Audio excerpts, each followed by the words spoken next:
Take a wild guess of what I'm fishing for today, and the first hint is on my hook.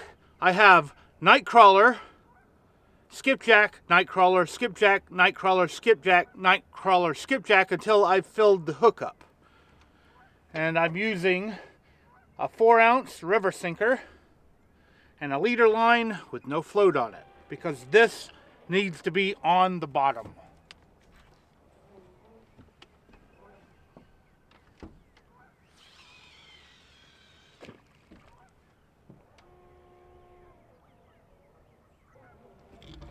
Now this rig won't work, so I'm going to have to re-rig this rod and reel, and that's because it has a float on it.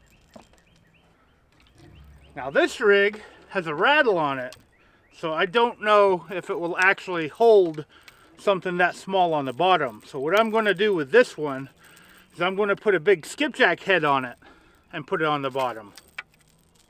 This big skipjack head.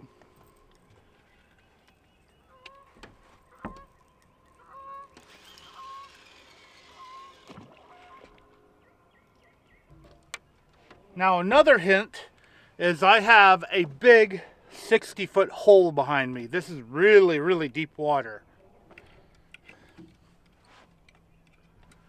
And I'm already got something on. Oh man. Wow, that was fast.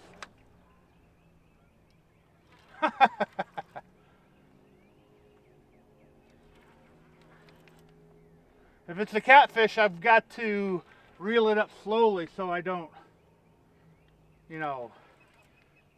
get it too full of air.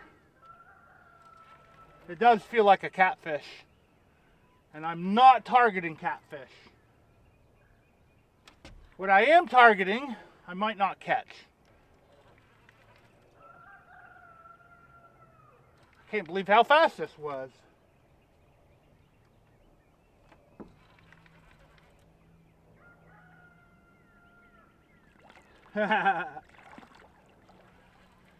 Oh, I found the little blue cats.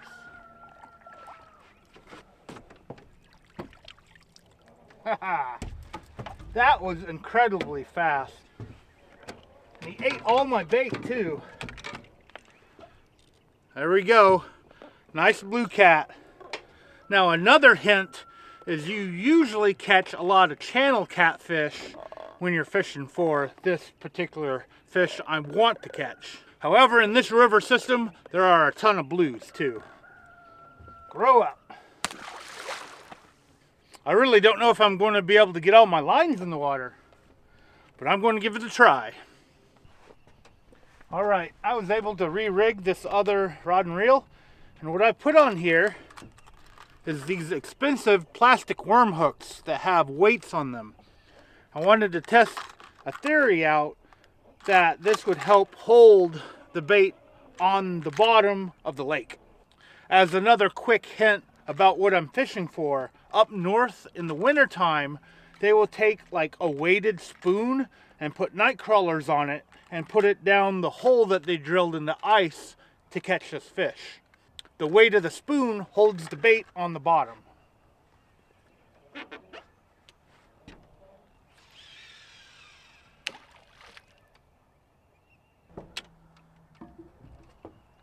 Now, as another hint, this fish has a mouth that is kind of like a carp, so I don't think you actually need circle hooks to catch it. A lot of carp hooks out there are just J hooks, and that's basically what these are. They're just J hooks. Now here is the last hint of what fish I'm fishing for. I've brought my Savage Gear net for this fish because it's a longer fish. This is what you'd use for pike or muskie. I don't necessarily like using this for big cats because it is weak, but it should work for what I'm fishing for. I have also caught this fish before, the first time I ever fished for it. I have fished for it a couple times since and didn't catch one, so hopefully maybe I'll catch one today. Hopefully leaving my net ready won't jinx me.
Keep getting little taps like that. They're probably emptying my hook, taking all the bait off the hook. That's what happens when you use bait like that.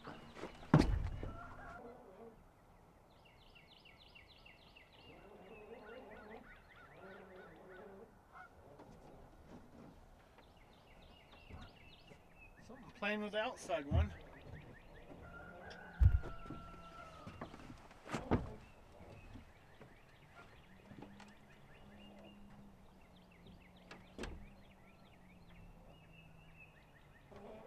This guy's still chewing on it. I was hoping maybe I could hook him. I do need to check the bait.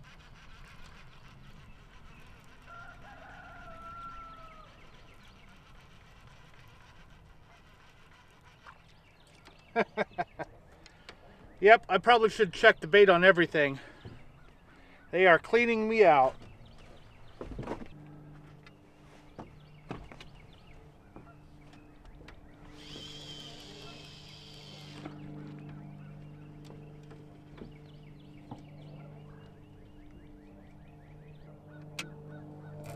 I'm going to check this one. I am going to leave this big skipjack head out. I've probably been here 30 minutes, maybe less. Goes to show how often you have to refresh your bait when you're targeting this specific fish.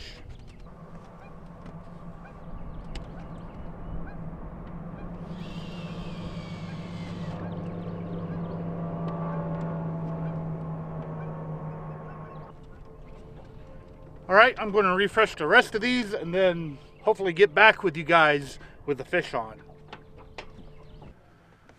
All right, I have given this a really good amount of time. I've given it so much time that I think I've lost current and the wind is blowing in the opposite direction now, which is pushing me upstream, getting all my rods sideways. I also haven't seen any nibbles, so I guess everything may be shut down now. I don't know. I did want to give this 60-foot hole a good amount of time to see if I could pull something out of it, and I did. I caught that blue cat, so at least I'm not skunked. It's just not the fish that I wanted to catch, which is okay.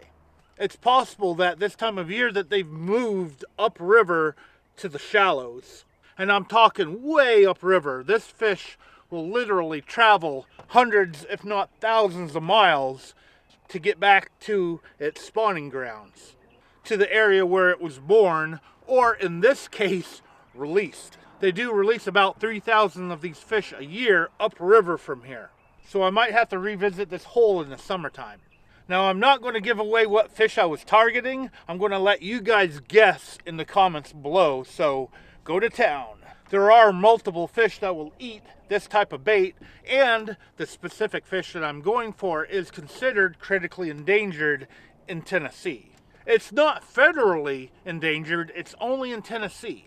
And I've talked to my local wildlife agency multiple times about fishing for this specific fish. And they've told me, yes, I can fish for it. And then they tell me, no, I can't fish for it. And then they tell me, yes, I can fish for it. And then they tell me, no, I can't fish for it. And the last time I spoke with them, I got it in writing that, yes, I can fish for them, as long as I release it as soon as possible after I catch it.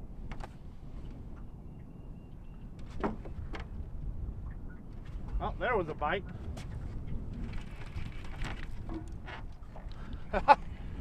And nothing. Oh yeah, this wasn't a circle hook either. I probably should have set the hook. I don't know. The skipjacks stay on the hooks pretty good. I noticed there was skipjack on every single hook, but the night crawlers, they come right off. they're probably picking the night crawlers off whatever's down there, which might be creek chubs, minnows, crawfish, who knows what.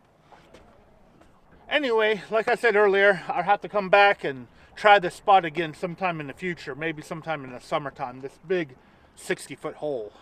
There really isn't too many holes like this that's around here, at least in this section of the lake, river, whatever you want to call this.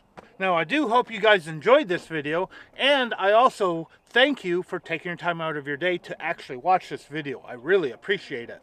I do have night crawlers left, and I do have skipjack left, so stay tuned for some future night crawlers and skipjack videos. I either go for maybe channel catfish in one of my local backwater creeks, or I might go for big blues with a skipjack. And I'm really hoping that the water will be warming up soon so I can do a little bit of flathead fishing. I know some people are catching flatheads now, and it is possible to catch flatheads in colder water, but they really wake up once that water gets to 60 to 70 degrees. Right now the water is 52 degrees, which is kind of chilly. And the air temp today is about 30 degrees. So it's a really cold day today. Thanks again for watching.